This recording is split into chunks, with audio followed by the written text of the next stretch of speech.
Wellbeing, which is one of the sponsors of this wonderful event. And so we're so thankful that you're here with us today, and we look forward to having a fruitful conversation. And I will pass it over to Hector to get us started. Thank you, and good morning, everyone. I'm Hector Hernandez, Executive Director for Southwest Economic Solutions. I also appreciate everyone making the time to join us this morning. I think we have some important ground to cover today and sharing some data on the state of the mortgage market in particular in Detroit. I think intuitively, we all know that the market is challenged.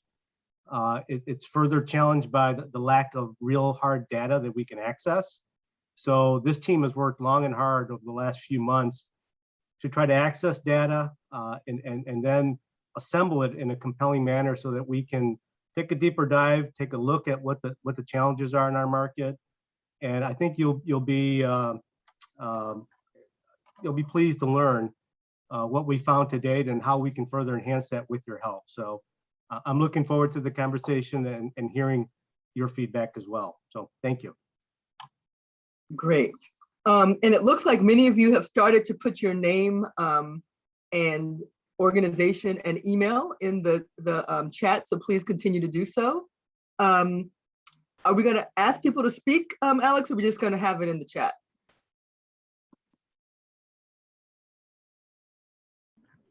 I think we can go ahead and let everybody introduce themselves aloud if that works for everyone. So I'll go next. Good morning, everyone. My name is Alex McCann, and I work with Hector at Southwest Economic Solutions. I manage our homeownership assistance programs, which includes pre-purchase counseling and education. So looking forward to our session today and getting some valuable feedback from our colleagues at the other housing agencies in Detroit. Thank you. David, why don't you go ahead and introduce yourself? Good morning. My name is David Palmer. I'm an independent consultant working with DC Palmer LLC. I have a background in labor market research. I'm also an associate broker and realtor. And I'll talk a little bit more about my background in the next section. So Patrick.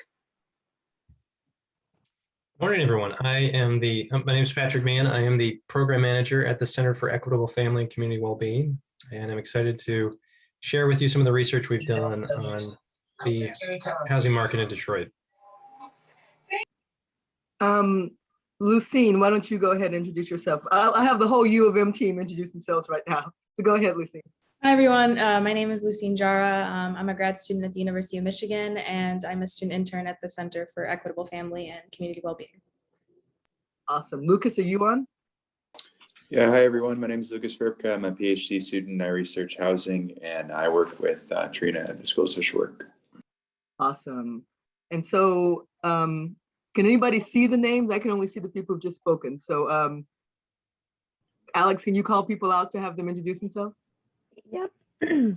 All right, Juan, how about you kick us off, please?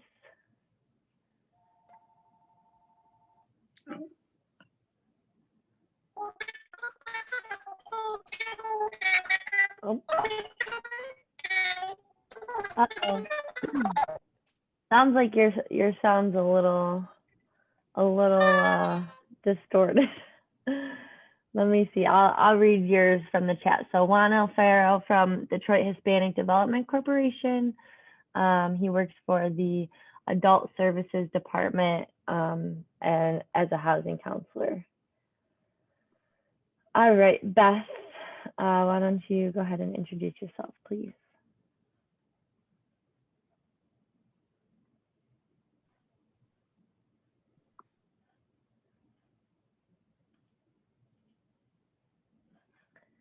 Can you hear us, Beth? Oh, I'm sorry. I didn't know I was introducing myself this morning. So Beth Martinet, I'm with MSU Extension based in Focus, Hope. And I'm a housing counselor, homeownership educator, and I got my HUD certification 2 years ago now. So we're just moving back into our offices. So we're almost live. Awesome. Great to hear. Thank you, Beth. CDC. Good morning. Yes, my name is Trent. I'm a housing counselor with Central Detroit Christian. Good morning, everyone. Yeah. Good morning. Thank you. All right. CDAD. Good morning and greetings. Ruth Johnson, Public Policy Director at CDAD. Not C Mom, not C Sis, not C Brother. I love Welcome, Ruth. it. All right. Next up, Dan. Good morning, everyone. Dan Comer with Bridging Communities. I'm grateful to be here. Grateful you're all here. Hopefully you can hear me okay. I lead our neighborhood stabilization and housing efforts. Briefly, Bridging Communities is a nonprofit community development organization that have been serving residents of Detroit for just over 40 years now. We are a HUD certified housing counseling agency. I also have Catherine Brown with us. She's our housing resource coordinator. We're part of the Detroit Housing Network. So have a lot of these conversations. Good to be on with all of you. I also started this work with Southwest Housing Solutions. So familiar with Hector and Professor Shanks. My wife, Chidima Ozor Comer, was a student of yours, I think, not too long ago as well. So it's great to be on with all of you. Awesome. Thanks for mentioning that. Thanks, Dan. All right, Dina. Good morning. Dina Harris, National Faith Home Buyers Program. We've been around for about 25 years. We currently are doing homeownership counseling. We're HUD certified. I think we have 3 housing counselors certified. And we are struggling with the fact that we've got about 130 families signing up for class and not enough people to counsel them. So. And Trina, I think we met with Pastor Williams, you guys, Charles Williams. Absolutely, yes, I remember. I mentioned you to the group. Thanks for joining.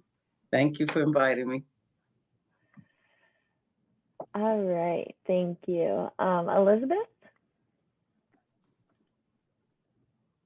Good morning, I'm Liz, and I'm a PhD student at the University of Michigan doing an internship in poverty solutions. Welcome. All right, next up, Kendall. Morning, everybody. My name is Kendall Nash. I'm a project manager on the community and economic development team at Detroit Future City. Thank you, welcome. Next up, Kaisha. Good morning, everyone. It's actually Keisha. It's okay, I was going to ask if I said it right. Thank you. The Y is silent. Keisha Tolbert, housing counselor for New Hope Community Development in Detroit. HUD certified counselor, HUD certified counseling agency. And yes, we're having the same issue as people are signing up for classes and we just don't. I was a little bit more accommodating, at the beginning of the pandemic, but now I need to get back more of on a schedule of how to have all this work now that we are transitioning back into the office as well. Yep. Awesome. Thank you so much. All right, Sylvia.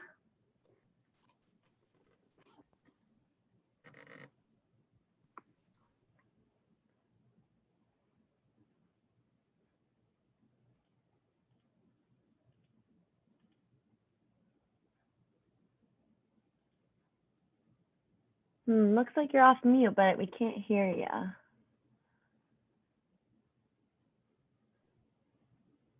All right, we'll come back around. Kay Conley. Good morning, it's Kathy Conley, and I work for Green Path. I'm a program management specialist on that team. We manage the current programs, new programs, as well as innovate new programs. Awesome, thank you. And then I believe Stephanie, I'm not sure if we already got to you yet. But if you want to introduce yourself.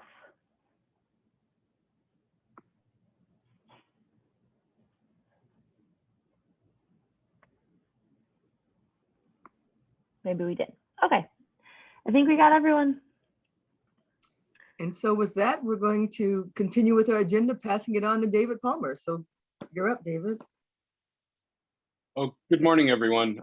Thanks again for investing some time this morning. I think one of the, a little bit of background might be helpful for how this sort of research project started and what some of the primary goals are. So I'll say that I started my homebuyer education adventure back in about 2004 when I took the class myself as a first-time homebuyer interested in process. At the time, I was managing an environmental consulting company where we had a lead-based paint testing contract for the city of Detroit and other communities in the region, as well as doing other environmental services. So I was sort of getting a trial by fire education of how the residential real estate market worked in the city and throughout the greater Detroit metro region. Fast forwarding a number of years, I later got a real estate license, and I've been an associate broker realtor for a number of years now.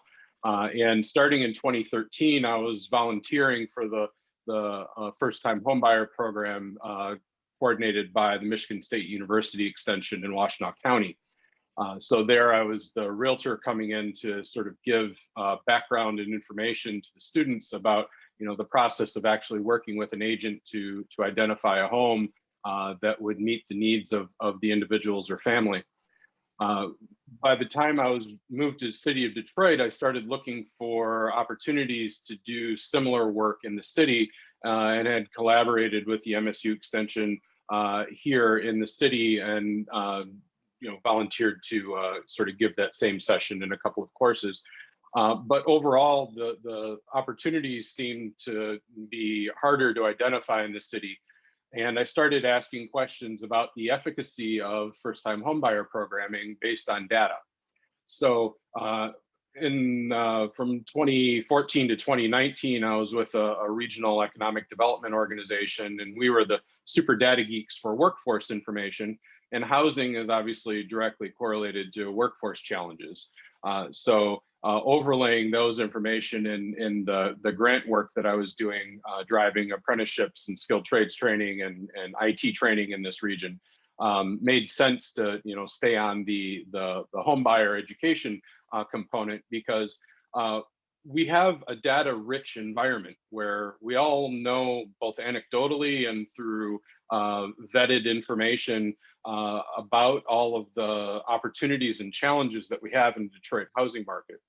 And when I started thinking about, okay, so if we were to create a pathway for individuals to become homeowners in the city of Detroit, despite the nearly overwhelming challenges that we find in the marketplace, the best place to start is with HUD certified homebuyer education, because that yields a certificate that obviously allows homebuyers to be availed of the MSHDA and other down payment assistance programs, which are very helpful for folks with big dreams but smaller bank accounts.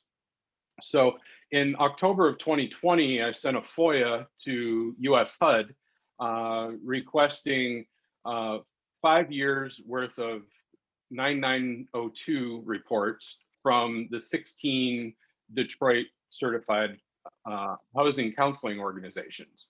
HUD to this date still has not fully responded, and blessed to have the assistance of Representative Tlaib and her team in trying to motivate HUD to send me that information. But around that same time, I started looking for avenues to do some more formal research in this area, found the University of Michigan Poverty Solutions and submitted information to them, and ultimately was able to convene Trina's team and Hector's team to sort of come together to look at this from, you know, a wide lens angle. So in that process, we've been digging through a whole bunch of literature. I think one of the sort of starting points for me in thinking about the information that's out there is the 2016 City of Detroit Inclusionary Housing Plan, which really speaks to some of the challenges that we have in the housing market in the city. in that that plan is almost exclusively focused on multifamily housing solutions in a city where 67% of the available properties are single family, and in a city where the Detroit Land Bank Authority owns tens of thousands of properties. And with the passage of Proposal N last year, there's an opportunity to stabilize some of those. And if but for a coordinated ecosystem, we could potentially be looking at ways to direct those properties into the hands of CDOs to get upgraded so that median Detroiters could afford them, rather than the city's priority, which has typically been on market rate solutions for distressed properties, which by definition are not affordable for the median Detroiter. So if we move past the inclusionary housing plan in 2017, then we find a Detroit housing market study from the Urban Institute. And then in 2018, NCRC releases Wayne County Housing Patterns Report. In 2019, the Michigan League for Public Policy chimes in with a report on housing in Detroit. Wall Street Journal in 2020. So by this year, we have the State of Michigan Poverty Task Force report, which isn't directly related to Detroit housing, but informs the state's ideas about how they want to move towards solutions. NCRC comes back with a path to 60% Black home ownership report this year. And then our team connected with Data Driven Detroit to get a data dump of all of the city of Detroit's assessor data that's available from the city's portal. So we're data rich, but solution challenged. So what does our local ecosystem look like if we were to put homeownership into the hands of the median Detroit household, which is making $30,000 a year? And we're seeking out the HUD data from the 9902s from housing counseling organizations in order to be able to quantify the demand for housing as espoused by those taking your classes. So Alex will talk more about 9902 information later in the presentation, but I want to pass it over to Patrick Meehan, who's again the program manager at the Center for Equitable Family and Community Wellbeing. Patrick has been leading the deep dive into all of the pretty charts and pictures that you're about to see. Yeah, thanks for that handoff, David. And good morning, everyone again. I would say that the white whale of this project has been getting good data on first-time homebuyers specifically. But in lieu of that, we've been collecting data to kind of get a better sense of, as David was saying, that the state of homeownership in the city. And so if, Alex, if you don't mind going to the next slide, I'll just kind of describe some of the data that we've been working with. So as David mentioned, we obtained property sales data from the Detroit City Assessor's Office that has data on property sales from 2009 to 2019. The years of interest for us have primarily been 2015 to 2019. Putting these in context for neighborhoods in Detroit, we've kind of overlaid our data on property sales with neighborhood boundaries as described in the master plan neighborhoods available from Data Driven Detroit.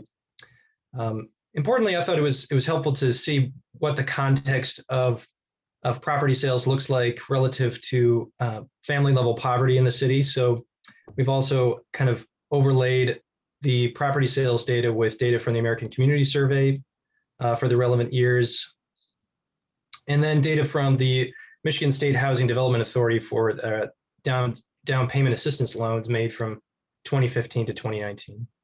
So go to the next slide, Alex.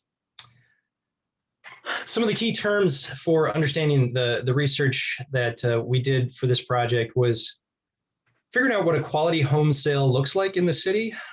And so in consultation with some other researchers who study homeownership, the way we've sort of defined quality home sales for this research is that it involves a property sale that has both a warranty deed as the sale terms, and then also as the sale instrument, and then also a valid arm's length transaction between two parties as in the sale terms. This data is sort of encoded from the city assessor's office for each property sale transaction.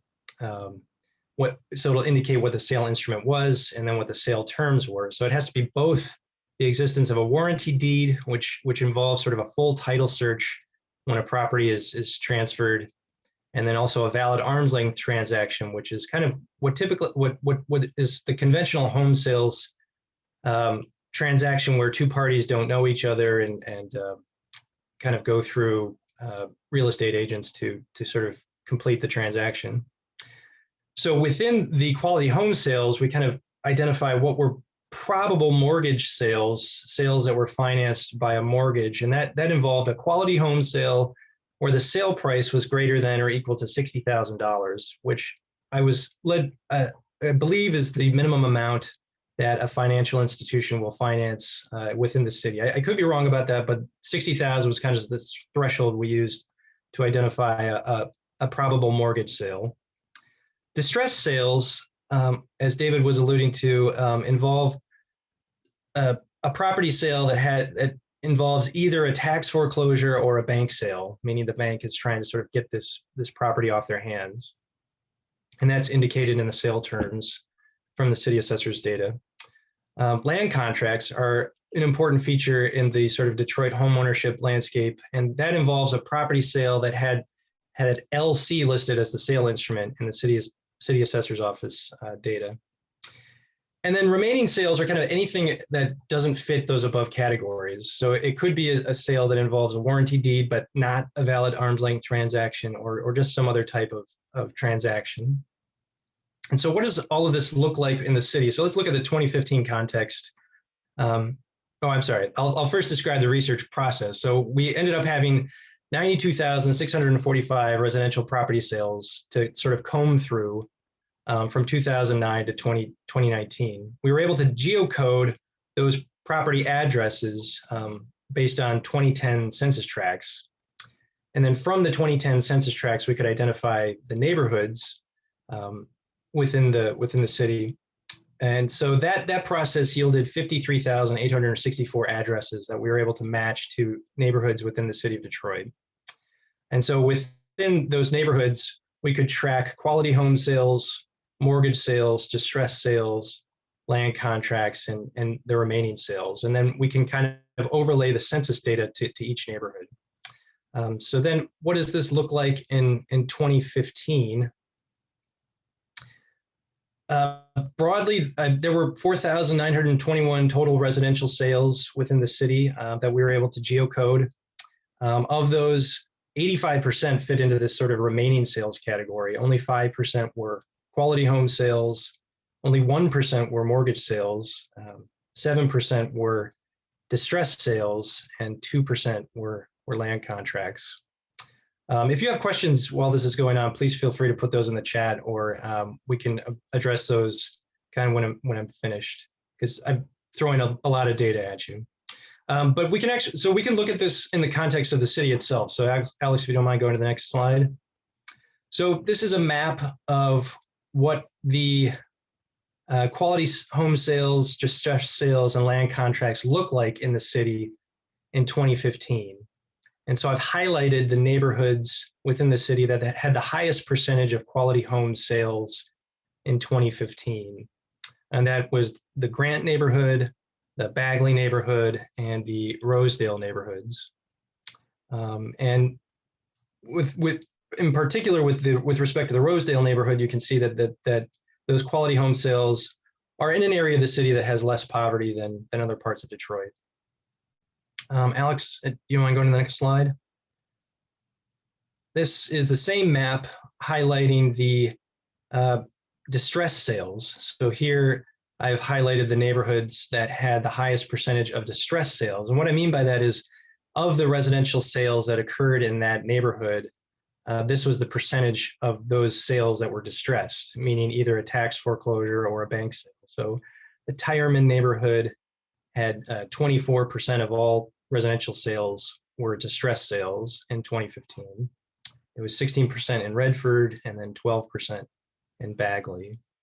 I guess I should have mentioned that. So when you're looking at the map, those sort of blue, the blue diamonds are quality home sales. The sort of mustard colored triangles are distressed sales, and then the pink squares are land contracts. Alex, you mind going to the next slide? And so then this is the highlighted land contracts, again in 2015. So we can see that the highest percentage of land contracts was in sort of southwest neighborhoods of Detroit. Chadsey, 8% of all residential sales in 2015 were land contracts. In the Springwells neighborhood, it was also 8%. And then the Verner neighborhood, it was 7%. Do you mind going to the next slide, Alex? So then fast forward to 2019, there were 4,904 total sales that we were able to geocode. So in terms of just the overall volume of residential sales, it's relatively flat between that period between 2015 and 2019. But some of the percentages have changed. So the sort of remaining sales category has gone down a little bit. Quality home sales have increased to 13%.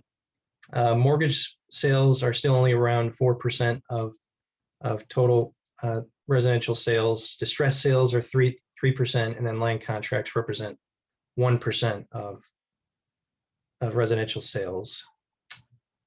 And then the map in 2019, the neighborhoods that had the highest percentage of quality home sales. So the Pembroke neighborhood, 27% of all residential sales were quality home sales. In Brightmoor, it was 22%. In Rosedale, it was 20%. Now, again, here in 2019, the sort of contrast between family level poverty and quality home sales is even a little bit more apparent, particularly in the Pembroke and Rosedale neighborhoods.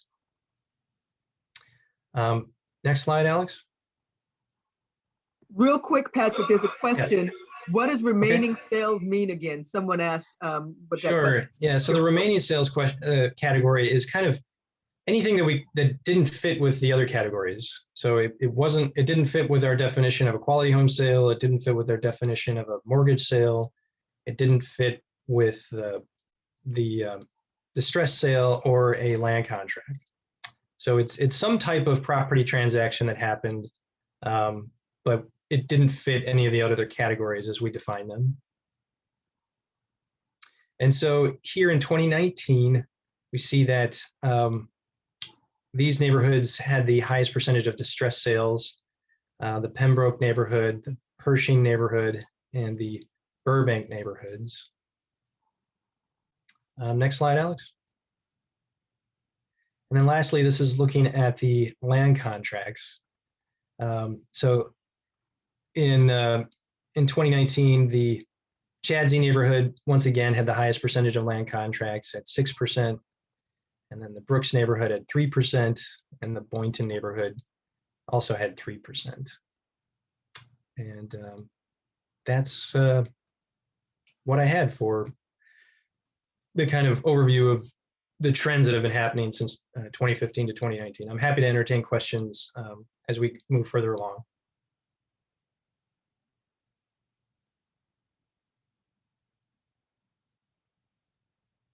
I'll hand it over to Alex. Thanks, Patrick. Good morning, everyone. Once again, I am with Southwest Economic Solutions, and I manage our homeownership assistance programs. And as I'm sure all of you housing counselors out there on the call know very well, I also am responsible for our quarterly HUD 9902 data. And so for anybody who may not be as familiar with that, that is the reporting tool that we use as a HUD approved housing counseling agency to share with HUD on a quarterly basis what our housing counseling outcomes are. So it tracks very basic demographic information, and then it tracks type of counseling provided and type of education provided, and then track specific impact and outcomes. So as David alluded to a little bit earlier on the call, one of the goals of this project is to really analyze housing counseling agencies' HUD 9902 data. And so, we're really trying to see what the pipeline of prospective homebuyers is that we're serving, and compare that to what's going on in the market in Detroit and compare it against all of the data that Patrick was analyzing. So I'm just going to give a glimpse into kind of the volume that we've seen and just some basic demographics and kind of, you know, think of that in comparison of, you know, the demographics of the city of Detroit and those that we serve. And so obviously this is just a small piece of the prospective home buyers, as I know that we all serve a large volume of clients each year. But so this is just to kind of give a little glimpse. So the data that I pulled is from the years, fiscal year 14 to 2020. And so collectively we've served almost 5,000 households. The first year or so, the numbers were a little underreported, excuse me, because that was the beginning of our HUD approval status, and you know, so the beginning of perfecting our reporting. So I would imagine that we've even served more than 500 throughout that 6-year time frame, and so about 80% of that number is home buyer pre-purchase clients. So if we look at this first slide, we can see here that about 52% of clients served were either Black or African American, and about 34% white, and then the rest other races.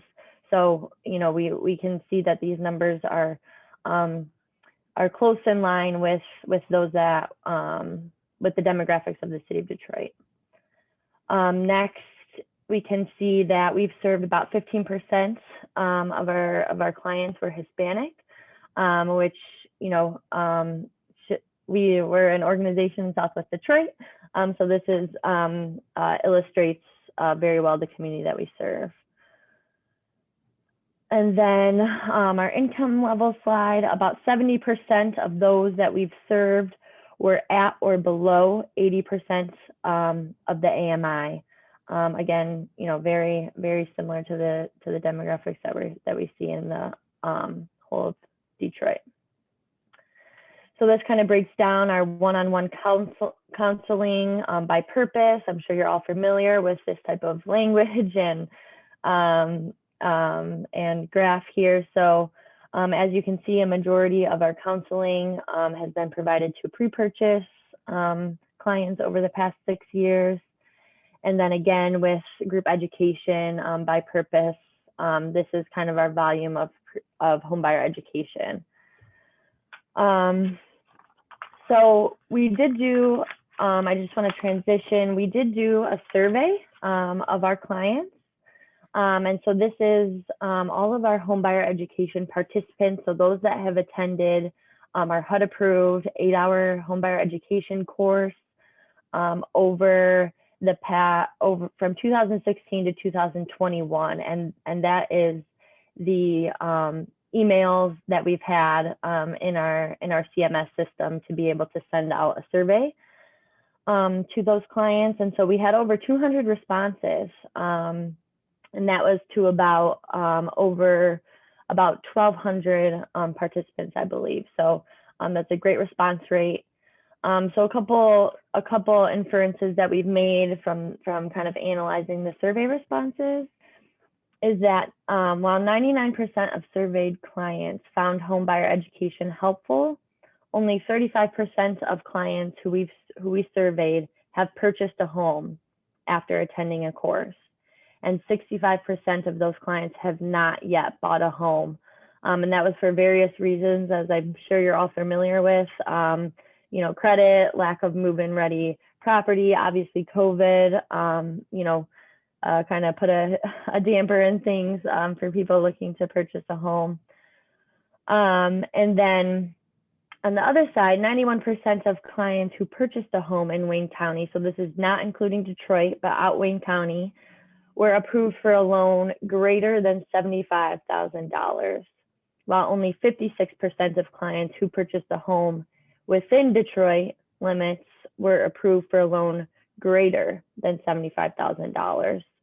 So on the flip side, kind of just thinking about it in on the other way. So that means that only 9% of clients who purchased housing in Wayne County were approved for a loan less than $75,000, and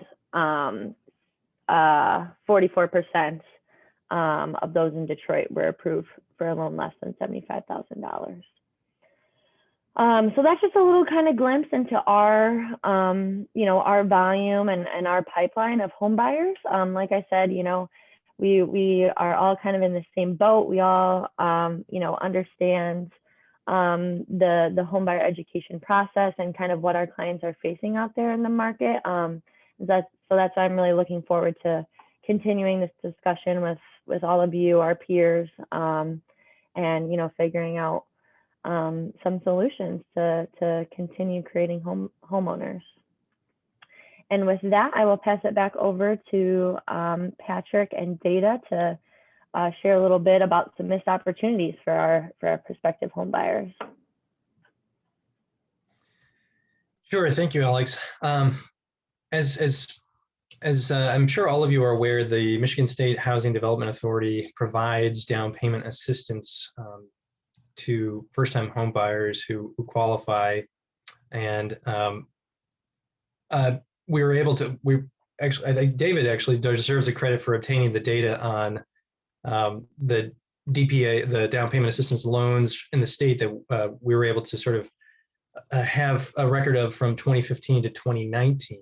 And if we look at sort of the distribution of those loans, if you go to the next slide, Alex, we can kind of see where we can geocode where these down payment assistance loans were offered. There were 13,706 down payment assistance loans made between 2015 and 2019. And the map shows you kind of where those loans were made, and then which cities had the most down payment assistance loans over that time. Actually, Lansing had the most loans at 773 down payment assistance loans. Detroit ranks 8th on that list with only 415 such loans. If you go to the next slide.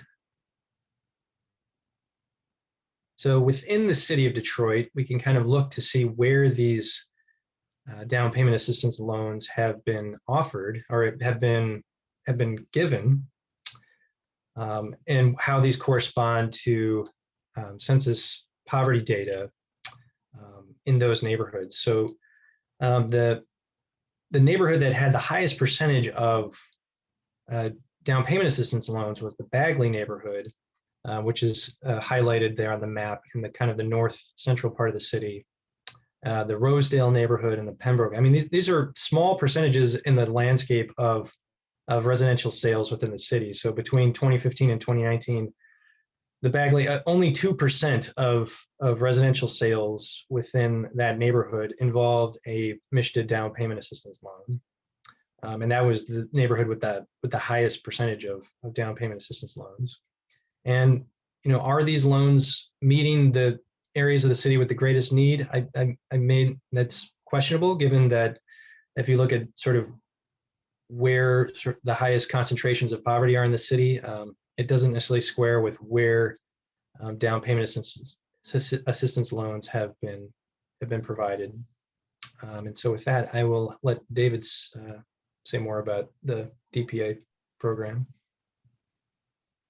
So when thinking about the DPA program, this is one of the means that we have to sort of mirror some of the work that I did in the workforce space for a long time, which was looking for ways to braid funding opportunities to make the workforce system work better for residents in the city of Detroit and indeed folks throughout the Detroit region.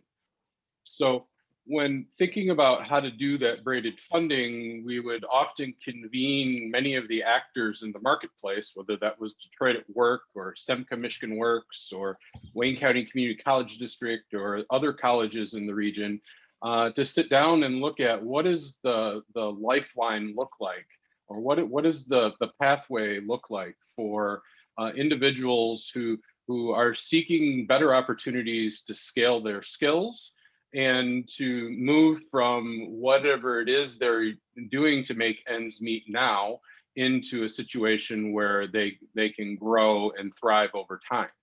So if we applied similar methodology to the single family landscape in the city, like I said earlier, over 60% of the available properties in the city are single family. And to build new multifamily housing, you need to spend between $230 and $270 a square foot. After the math on the pro forma, with current city, state, and federal incentives, it's very hard to get below 90% AMI threshold to support quote unquote affordable housing. And that AMI threshold is not adjusted to census tracts in the city. It's based on the total region AMI, which is closer to 55,000. So one could make an argument that affordable housing policies in the city of Detroit are being skewed towards folks that are not median income earners in the city. And you all have, I think, strong opinions on some of those points.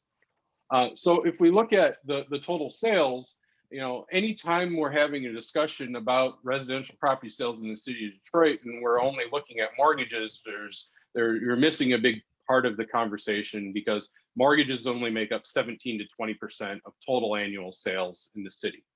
So these trends end up being skewed without acknowledgement of the data.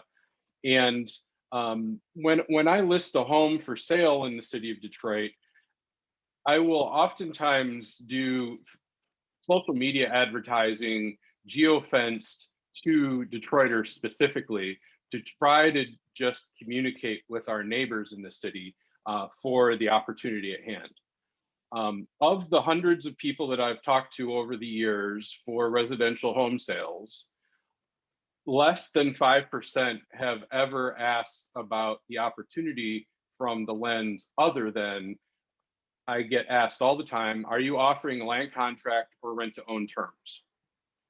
Almost no one who I connect with from the city, from social media advertising, is pre-approved, and very, very few are willing to go on the journey of getting that approval process in place, because I refer them to your organizations to get home buyer education. And as an asterisk, I would say that when I'm teaching the realtors portion of the first time homebuyer class, I have almost no interest in getting new clients from that work. I'm there to provide education, not prospect for new clients. So from a strict education standpoint, the anecdotes that I've experienced over time and that I've spoken with my colleagues in the real estate market about is Detroiters tend to skew towards seeking land contract and rent to own opportunities for any number of different reasons, which stands in contrast to the fact that Southwest Economic Solutions has trained nearly 5,000 people over that time. And we have 15 other agencies in the city that are doing that training as well. So I would estimate that if we had access to the 9902 data from your organizations and were able to tabulate that, because HUD doesn't do it for us, there would be tens of thousands of people over this time that have taken homebuyer education class to where there's only 414 MSHA sales with down payment assistance in the city during that time. We don't have access to CRA program data that is accessible and easy to analyze, because the CRA partners that offer DPA programs do not have a standard reporting template that they provide to regulators about outcomes.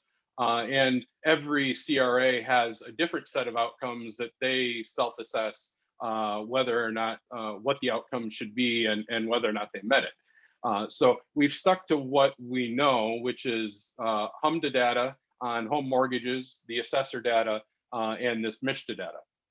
So we're granted looking at a slice of the overall home sales, but to see that, again, 5,000 folks going through SWES programming and less than 3% of all the DPA loans in the state of Michigan go to the city of Detroit, means there's some opportunities here to look at ways to collaborate, coordinate, and get better data about the experiences of our neighbors in their attempt to purchase housing in the city. So I think at this point, if we go to the next slide, we're going to open this up to Q&A from the audience before we move into sort of a facilitated conversation. So there's been a number of responses in the chat that I think we've been working our way through. But if anyone wants to raise their hand, and Alex can unmute you, or you can unmute yourself, and feel free to ask questions of any of the things that we've posted thus far.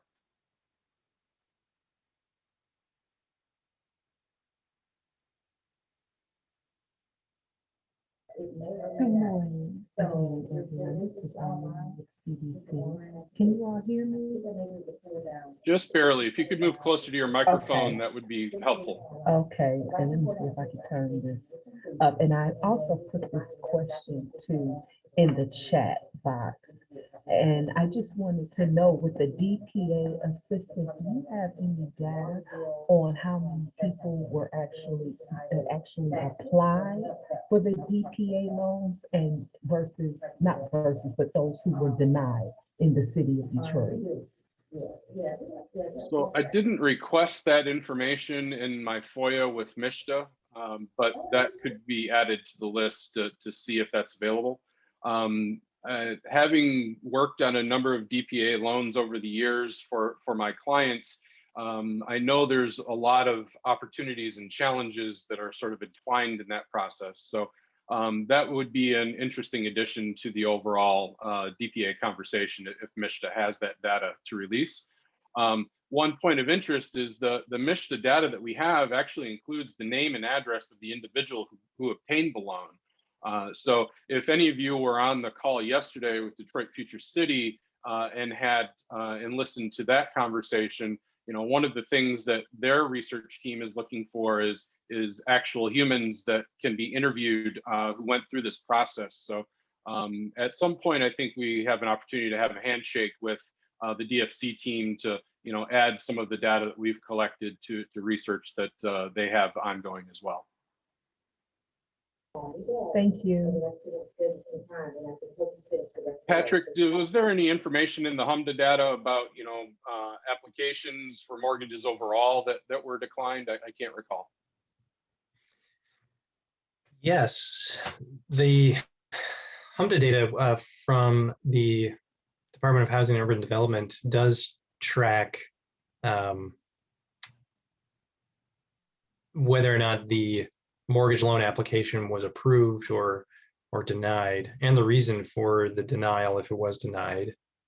We haven't used that data for this presentation, but that is something we're probably going to be including later on in the year to take a deeper dive in to understand better the mortgage landscape in the city. I think it's some of the percentages showed earlier that mortgages make up a relatively small percentage of the residential sales market in the city, and so that could be a function of just a lot of mortgages being denied, but that is part of the landscape is denial of mortgage applications.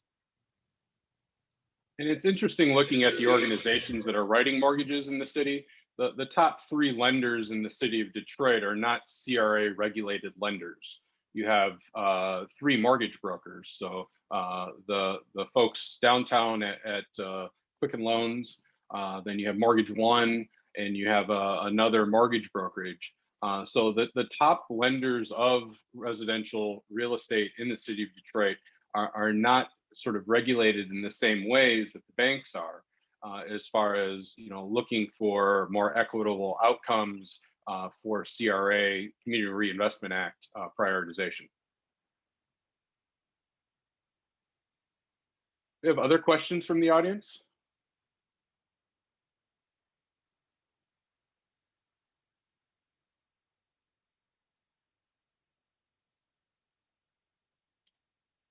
All right.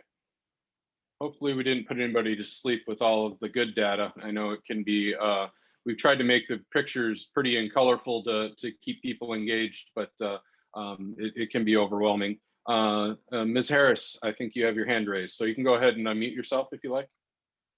I have a very quick question, David. I was wondering and the denials and approvals that you have from the Mr. DPA, are they based on race at all? Patrick, was ethnicity or race tracked in the DPA data that we have? I don't.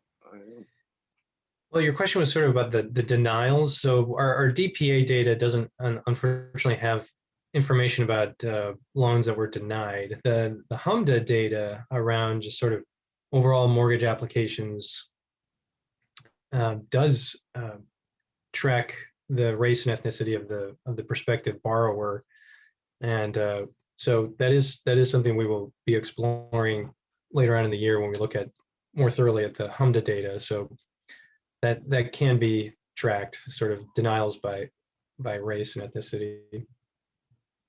So the data that we have from MISHDA, the column headings that we were provided through my FOIA request include the originator of the loan. So we know if it was Huntington or Talmer or Wells Fargo or whoever was the originator of the loan. We have the property address, the city, zip code, county, and the DPA loan amount, as well as the closing date of the loan. So those are the fields that we have that allowed us to sort of geocode the information. MISHDA has been, very open to sharing information and actually engaged in a bit of a back and forth with me over email when I was requesting the data. So I think if we go back to MISHDA and ask for, sort of an addendum to the information, then they've been very forthcoming in providing information for the entire state of Michigan, which we're sort of chopping down to the city of Detroit and then using the rest of the state to demonstrate the distribution of DPA loans.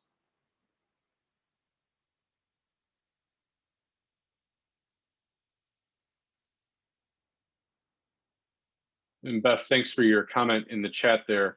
Do you have any feedback or questions on the presentation? I know we've collaborated a couple times in the past with your education programming. I will say that we found when we went all virtual that the number of people coming from Detroit dropped considerably. And we had a lot more Macomb than Wayne County, Detroit, and then Kent also picked up. And so it's going to be interesting to see as we shift back to in-person if I can draw back some Detroiters in, if they'll come back again.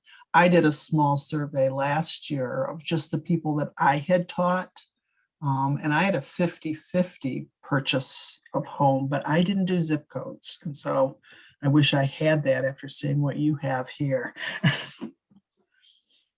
I had an 18% response to the survey, which was really awesome.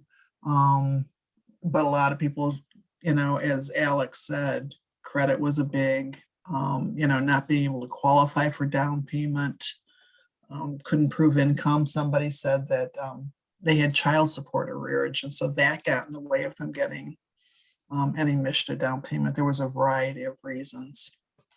So yeah, David, I look forward to collaborating again. Thank you. And with, I think we might have one or two people that need to drop off at about 10:30. So I wanted to make sure there's space for you to give some feedback about what you've heard so far. Let's see, who are the individuals that needed to drop off? Kay Conley is the name that I see on the list.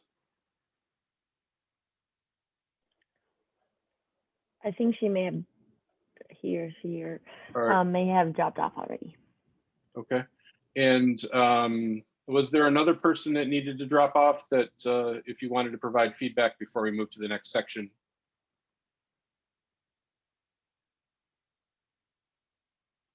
Okay.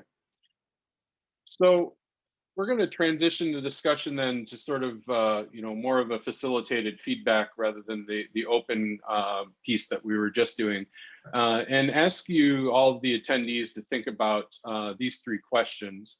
And we would ideally go in sort of a round robin fashion for our community education partners that are on the call. When we sort of complete all three questions, where everybody has a chance to kind of give feedback on each question, Then we're going to ask Kendall and Ruth to provide some feedback afterwards as far as their observations as community partners and stakeholder organizations about the data presentation that we've had and the feedback. So in this discussion, we'd like to have, frank and open discussion. So I'm going to ask Alex to stop the recording so that we don't have, that piece of information on the books. I'm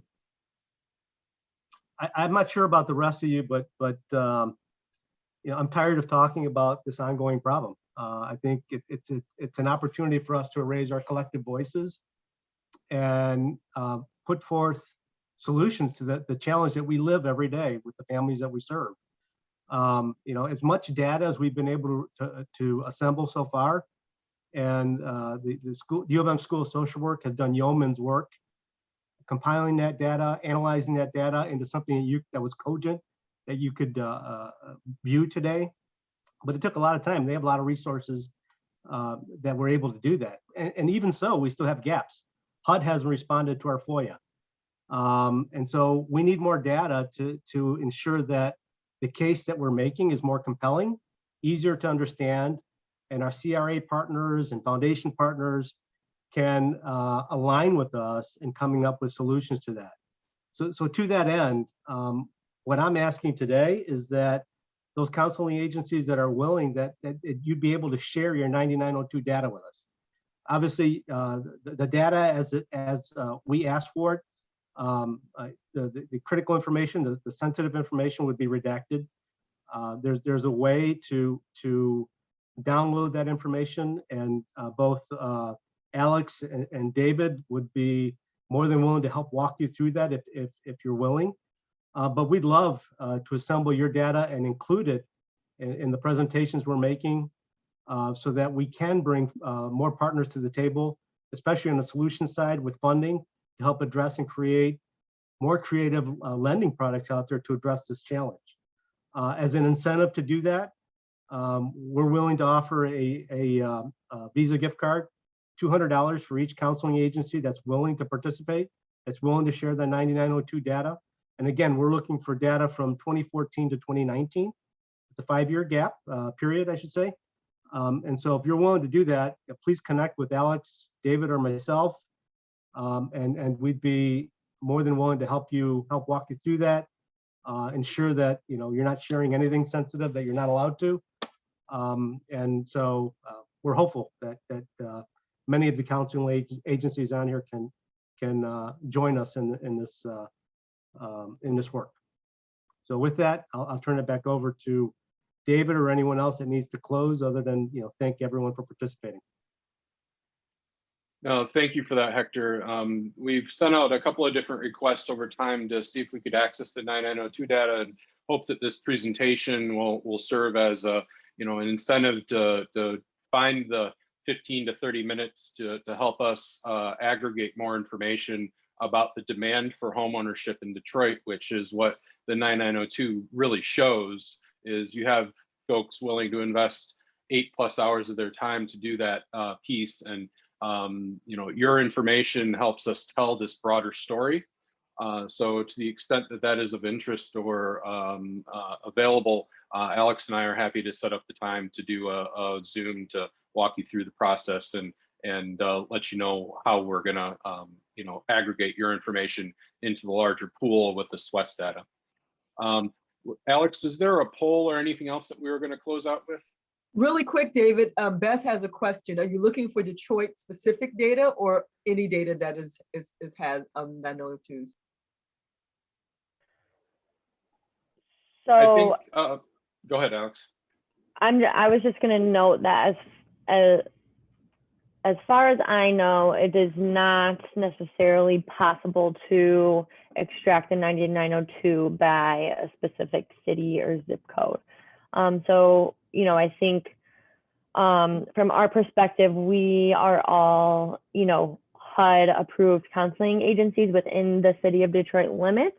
So, while we may serve a bit of a broader population, it doesn't mean that you know, that pipeline of homeowners, even if they currently live out Detroit, if they had the opportunity to live in Detroit, you know, would. So I think it will analyze what the City of Detroit agency's pipeline looks like, not necessarily needing specific Detroit residents or not. So David, you can elaborate further if needed. Yeah, so Beth, if you feed up data into the larger MSU extension portfolio for an aggregate 9902 to combine with other MSU educators, then I think the info that you would roll up from the Detroit office or Detroit education perspective is the segment that we would appreciate. If that's not possible to segment in that manner, then you know the context of MSU Extension's engagement across the state would also be a helpful perspective to add to the conversation. Thank you. For sure. And David, I forgot to add for everyone, you know, this is the beginning of the discussion. You know, we will continue, we plan to have follow-up discussions and convene everyone as well. And hopefully it's with your data to add to it. So look for a follow-up meeting from us all in the coming months. Yeah, and for context on that, I'm hopeful that we'll have sort of a parallel or a merging of interest with some of the Detroit Future City research that's going on. Quite frankly, we have information that they're not yet looking at from the John Gallagher research perspective. So I think that there's an awful lot of nuance and context that can be built into this story that HMDA data alone does not address. So thinking about, you know, ways to not necessarily, you know, build a fortress on an island is not what we're interested in, but ways to collaborate across the ecosystem with all of you and the umbrella organizations like CDAD and DFC to look for the opportunities to you know, raise our collective voices and, as Hector noted, drive towards solutions, because I think we all know what we want to get done. We're probably 80 to 90% in agreement on what needs to be done, but the organization of resources will and cogent braided funding approach is I think the next phase of where these conversations are likely to go. So with that, thank you very much for joining us today. If there's no other closing remarks, then we have 2 minutes to give back to everyone for coffee, food, bio breaks, and all the other fun stuff that we as humans enjoy. Thanks for your participation, everybody.